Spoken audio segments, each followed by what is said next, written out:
Merci Bruno, c'était absolument passionnant de vous écouter. Alors moi, je suis avant tout patiente parce que j'ai été confrontée à 2 cancers, dont un cancer du col de l'utérus qui était, comme l'a dit Bruno, très pourvoyeur de fatigue. 64% ressentent encore de la fatigue à 5 ans.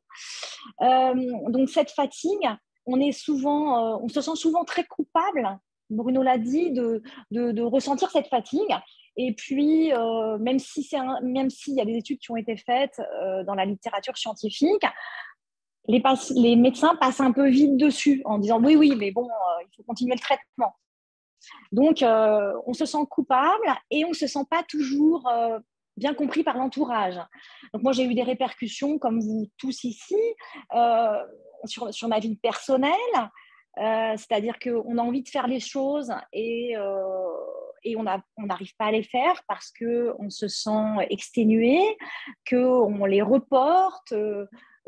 Voilà, sur ma vie professionnelle. Alors, même avec les dispositifs qui existent comme le mi-temps thérapeutique, c'est quelquefois difficile de continuer à aller travailler, même quand on est plein de bonne volonté, parce que cette fatigue, elle est importante sur la vie de famille.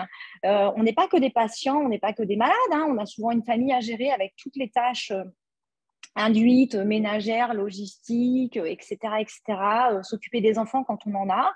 Donc ça engendre de la fatigue, donc d'où l'importance de bien expliquer aussi ce qu'est la fatigue à son entourage. Et là, une petite astuce que j'avais mise en place, c'était d'utiliser une espèce de… J'avais fabriqué un espèce de petit trou, quoi, un rond, avec des… là, je suis très fatiguée, en orange.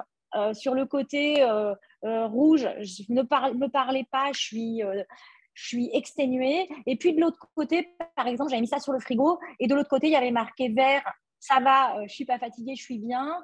Et bleu, c'est pas trop mal.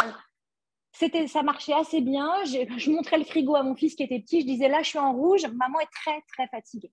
Donc, bien expliquer à l'entourage qui comprend pas toujours, surtout quand on a fini ces traitements. Et bah, de quoi, tu es en rémission, tout va bien. Donc, voilà. Donc, c'est pas toujours évident. La répercussion sur la vie sexuelle, on n'en parle pas, ça, quand on est fatigué et que ça se rajoute à la douleur, eh bien, on n'a pas envie d'avoir de relations intimes parce que moi, j'étais tellement exténuée que le soir, j'avais surtout envie qu'on me fiche la paix et d'essayer de dormir. Donc, on a beau vous faire plein de propositions indécentes, la vie sexuelle passe aussi au deuxième plan. Il y a vraiment des répercussions à ce niveau-là. Et puis, pardon? Oui, Françoise? Non, non, Et non, je crois puis, qu'il n'y a personne qui parle. Non, non. ah, pardon. Et puis, sur la vie sociale, c'est indéniable. On n'a pas toujours envie de sortir. Quand on est fatigué, rien que d'entendre les gens parler, de devoir échanger, etc., c'est une fatigue qui se rajoute. Donc ça, c'est important. Et cette fatigue, en fait, on l'a dit, elle est causée par par les traitements, par des causes inflammatoires. On a parlé des cytokines. Donc, elle peut être réactionnelle au traitement qu'on a. Elle peut être aussi réactionnelle. Il y a quelque chose qu'on oublie un peu, c'est quand on est en traitement, euh, on a plein de rendez-vous à droite, à gauche. On doit se déplacer très souvent dans le centre de soins qui n'est pas forcément à côté de chez soi. On n'a pas forcément un taxi médicalisé qui vient vous chercher, surtout pour les publics précaires qui n'ont pas forcément tous les dispositifs de prise en charge, ils n'ont pas connaissance de tout ça. Donc, rien que de prendre son taxi, de son métro, ou alors attendre 3 heures son VSL qui ne vient pas vous chercher pour aller à sa radiothérapie, qu'on fait en même temps que la chimio, eh bien ça, c'est déjà une source de fatigue. Et puis, il y a aussi cet emploi du temps de ministre du patient, des rendez-vous partout qu'on doit conjuguer avec la vie familiale, sociale, professionnelle. Et aussi cette fatigue qui va être émotionnelle parce que on est anxieux, parce que on a peur, parce qu'on n'a pas des bons résultats.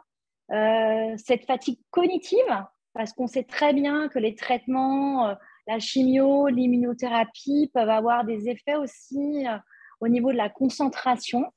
Et donc, ces différentes fatigues, elles existent vraiment. Donc, le premier message que je ferai passer, c'est expliquer à l'entourage et déculpabiliser. On va passer à la suivante.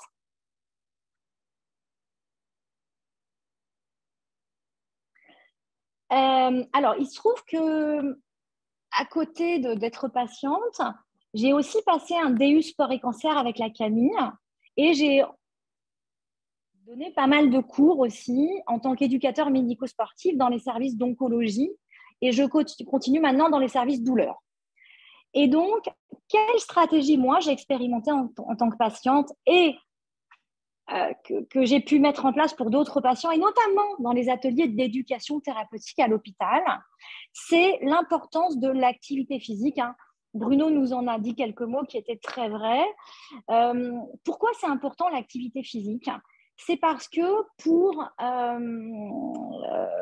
quand on va solliciter nos muscles squelettiques lors de différentes activités, l'activité physique, c'est pas uniquement comme vous le voyez sur les vignettes, c'est pas du sport, c'est tout ce qui rassemble les activités de la vie quotidienne à partir du moment où on est plus sédentaire et on utilise notre muscle squelettique et qu'il y a une dépense d'énergie.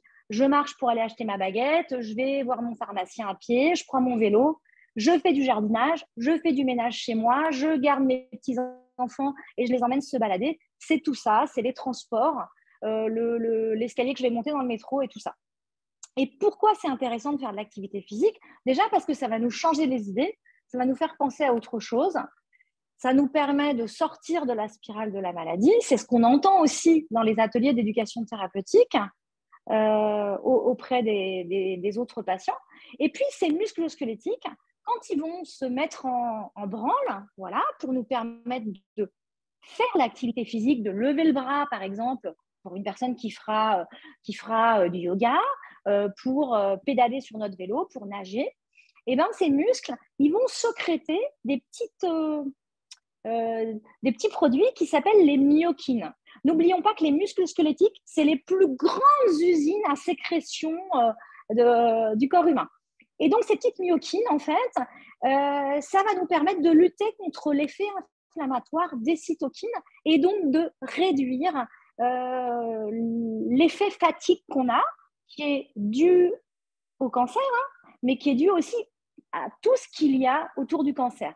La fonte musculaire aussi, ça c'est un cercle vicieux comme le disait Bruno, la fonte musculaire qu'on appelle un peu la sarcopénie, plus on perd du muscle et plus on perd de la masse grasse, plus on prend de la masse grasse, plus les efforts de la vie quotidienne, monter un escalier, aller à la poste à pied, être dans les couloirs du métro pour rejoindre mon prochain rendez-vous médical, sans même parler d'activité plus intense, ça va être difficile et ça va être fatigant. Donc l'activité physique, elle nous permet aussi, quand on bouge, de lutter contre ce déconditionnement à l'effort qui va se rajouter à cette fatigue des traitements.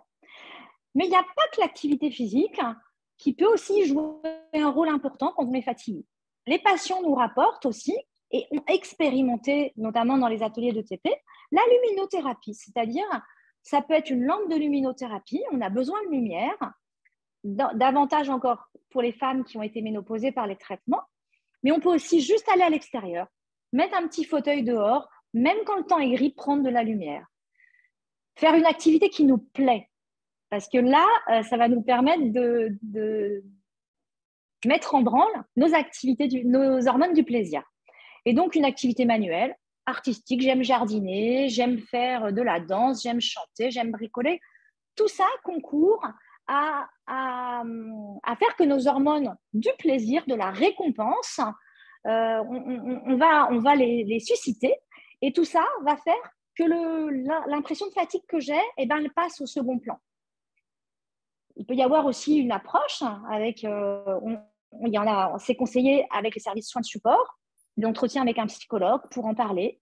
Bruno a parlé des approches psychocorporelles comme la sophrologie, la méditation, justement quand on est très fatigué, apprendre à réguler ce niveau d'anxiété, hein, ce niveau de stress qui peut faire qu'on a du mal à dormir. On est tellement fatigué, tellement stressé parce qu'on est crevé. La sophrologie, l'autosophronisation, l'automéditation, il y a des petites applications sur les smartphones que vous pouvez télécharger, peut aider. Bien évidemment, ça dépend du niveau de fatigue. Reprendre une vie sociale avec des amis qu'on aime, qui sont chers, ça peut aussi faire du bien. Je mettais la calinothérapie. C'est vrai que d'être au contact d'un animal, alors je ne sais pas s'il y a eu d'études cliniques dessus, mais par exemple, voilà, on caresse son chat, on a son chien sous les pieds. C'est des choses que nous rapportent les patients et qui nous disent leur faire du bien et les détendre. Tout ce qui peut détendre permet de diminuer cet impact de la fatigue. Alors, l'aromathérapie, ça peut être des huiles essentielles qui peuvent faire du bien. L'homéopathie, on y croit, on n'y croit pas. Une alimentation équilibrée, ça c'est essentiel. Une alimentation qui serait dénutrie, qui ne serait pas suffisamment protéinée, pas suffisamment de fibres, de vitamines, évidemment, va pas lutter contre la fatigue. Donc ça, c'est important. Le sommeil, mais oui, mais quand on n'arrive pas à dormir parce qu'on est tellement fatigué et qu'on est douloureux, essayez un petit peu de fragmenter dans la journée, tant que possible, dans les transports. Ça peut être 10-15 minutes où on ferme les yeux, on essaye de se détendre. Ça, c'est important. Et puis, bien évidemment, les médecins, il faut en parler à son médecin. Les médecins sont souvent débordés. Et ce n'est pas qu'ils n'entendent pas cette plainte légitime de la fatigue, c'est qu'ils n'ont souvent pas d'alternative à proposer, mais ils savent très bien qu'elle existe cette fatigue. Donc ça, c'est important. On va passer à la slide suivante. Alors, l'activité physique, c'est vraiment une donnée qui a été étudiée notamment dans de nombreuses études cliniques et des je suis sur la mauvaise diapo sur mon ordinateur. Voilà. C'est quelque chose qui a été fréquemment étudié. Il y a eu des méta-analyses dans le monde entier, sur beaucoup d'anglophones notamment, sur l'activité physique en oncologie. C'est la seule thérapeutique non médicamenteuse qui est validée pour diminuer le ressenti de la fatigue. Ça veut dire que, comme le disait Bruno, il n'y aura pas de vitamines à vous donner, il n'y aura pas d'injection à vous donner. C'est le fait de remettre le corps en mouvement qui va permettre de réduire ce ressenti de la fatigue. Ce n'est pas magique, ça ne veut pas dire que la fatigue va disparaître, mais ça permet de retrouver un goût à l'activité.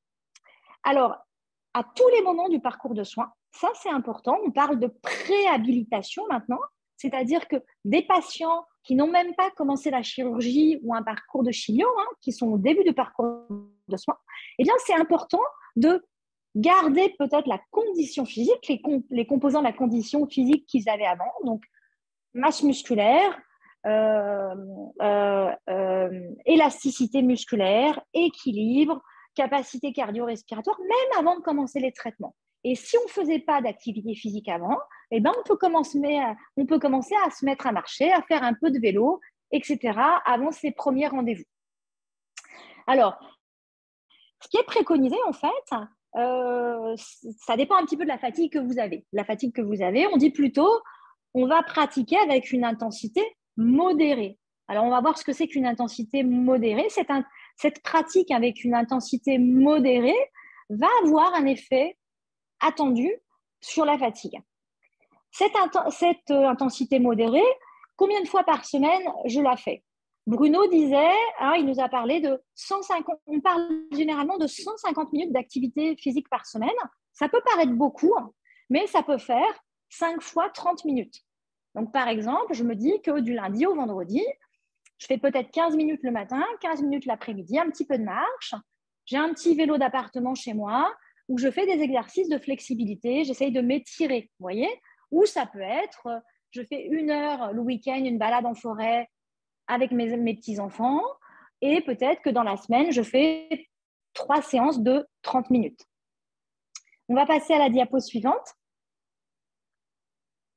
Alors, avant de passer au repère d'intensité, ce qui est important, c'est que vraiment, pour éliminer cet effet un peu nocif des cytokines et que nos petites myokines musculaires, nos petites sécrétions musculaires des muscles squelettiques qu'on va utiliser quand on fait du vélo, quand je lève mon bras, quand je fais du pilates, quand je vais peut-être à la piscine, etc.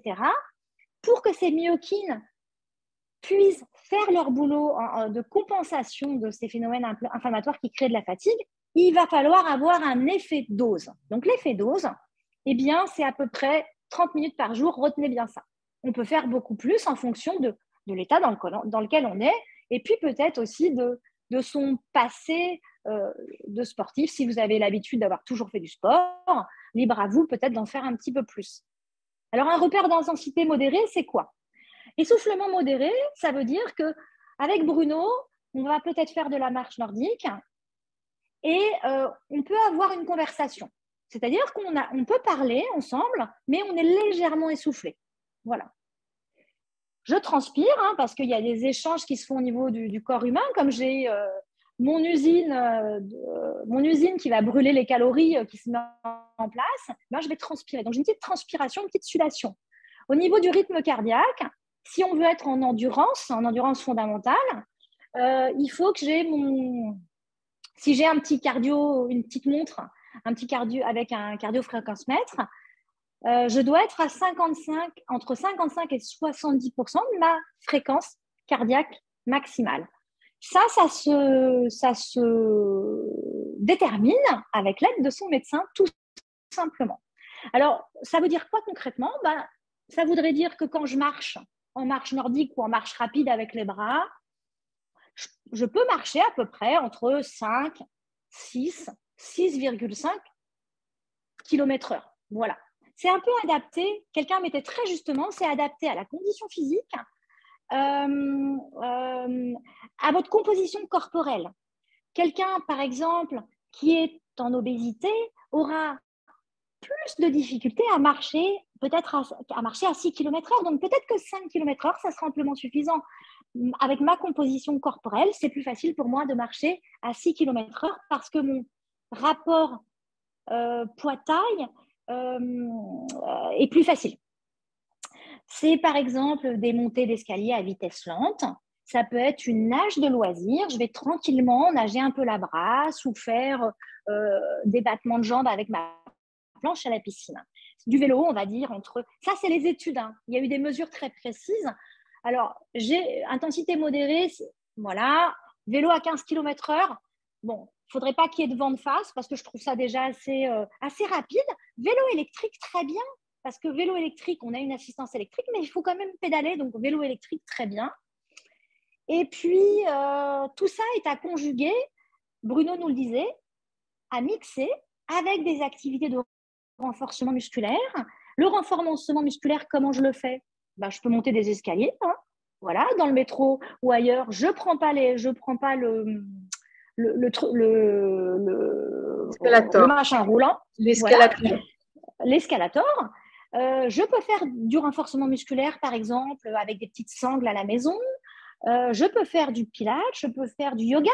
Et ces activités sont intéressantes aussi parce qu'elles vont travailler l'allongement. Elles vont travailler l'assouplissement, l'autograndissement quand je fais du yoga et du pilates ou du tai chi ou du qigong. Donc, c'est intéressant aussi. Si vous pouvez respecter 2 jours entre 2 séances, je disais 30 minutes tous les jours dans le sens où on n'a pas forcément le temps de faire 1 heure tous les 2 jours, mais la meilleure des formules possibles, c'est je fais par exemple 1 heure le lundi, le mardi, je laisse mon organisme récupérer et le mercredi, je fais 1 heure d'activité. Voilà. Donc, tout ça, c'est un petit peu les règles de bonne pratique pour éviter un déconditionnement à l'effort, une fonte musculaire trop importante. Et il ne faut pas oublier aussi que quand on est fatigué, c'est un petit peu le cercle vicieux. Je suis fatiguée, je bouge moins, j'ai moins envie de bouger, j'ai une fonte musculaire et ça va entraîner l'apparition de douleurs. Je vais perdre du muscle, par exemple, au niveau abdominal et je vais perdre du muscle aussi au niveau dorsal. Et là, ça va entraîner des douleurs lombaires. Et après, comme j'ai mal, je vais bouger de moins en moins. Et puis, on a un petit peu d'anxiété qui s'installe et on peut avoir légitimement être un peu déprimé. Donc, c'est pour ça que c'est important de continuer à être actif à ce rythme-là, si c'est possible, ou à un rythme inférieur, le tout étant d'être actif. On va passer à la diapo suivante. Alors, il y a un petit outil qui est bien aussi, c'est planifier mes activités pour apprendre à mieux gérer mon énergie au jour le jour. Et ça, c'est un truc super à mettre sur votre frigo. Vous listez un peu les activités que vous faites dans la journée. Prendre les trajets pour aller à l'hôpital, prendre les trajets pour aller à mon boulot, faire les courses, aller acheter mes médicaments, m'occuper de mes enfants, jardinage, bricolage, tout ça en plus, bien évidemment, de mes activités invisibles de malade, puisque la vie d'un malade, d'un patient, c'est un emploi du temps en temps complet. Vous listez un petit peu toutes vos activités et on sait tous que ces activités vont demander beaucoup d'énergie. Par exemple, moi, quand je suis fatiguée, je déteste aller faire les courses. C'est pour moi le parcours du combattant. D'avoir à traîner dans le supermarché et porter des packs d'eau et décharger ma voiture, c'est horrible.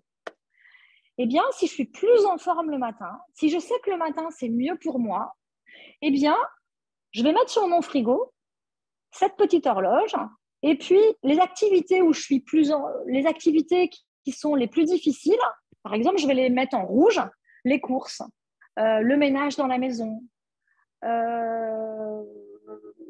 m'occuper de mes petits-enfants. Eh bien, ces activités-là, si elles sont plus énergivores et que le matin, je suis plus en forme, eh bien, je vais les mettre, par exemple, sur ma petite horloge. Je vais les découper, je vais les positionner sur ma petite horloge du matin. Le soir, je suis plus fatiguée, mais peut-être que le soir, eh bien, c'est le moment où je prends mon bouquin, c'est le moment où je me fais une petite auto-sophronisation. Donc, les activités, on a tendance à en faire beaucoup, peut-être apprendre à les repérer dans son quotidien, voir celles qui sont le plus consommatrices d'énergie et que j'ai plus de mal à faire pour les positionner à des moments où je suis moins fatiguée. Françoise, à vous le studio, j'ai terminé. Merci beaucoup, Éléonore, pour tous ces conseils. Et alors, moi, j'avais une question, mais c'était les massages, parce que là, tu as parlé de tout ce qu'on peut faire, mais à qui on peut faire appel pour se faire aider? Parce qu'on a parlé un petit peu d'acupuncture, et les massages, est-ce que ce genre de choses, c'est conseillé? Alors, des preuves c'est comme une très quoi? Alors, bonne. c'est une question à toi ou à Bruno. Alors, je vais répondre d'une façon non médicale. J'animais hier un atelier pour des patients douloureux et fatigués, voilà, qui avaient voilà, et une patiente qui était très très fatiguée. Et alors, elle n'avait pas de pathologie qui empêchait un massage. Voilà, elle avait le droit d'aller faire un massage. Son kiné n'était malheureusement pas disponible et elle s'est offerte dans un centre de massage qui n'est un centre non médical. Elle s'est offert un massage du corps ou des pieds, je ne sais plus, et ça l'a extrêmement détendu. Donc oui, tout à fait. S'il n'y a pas de contre-indication médicale à ce que quelqu'un touche votre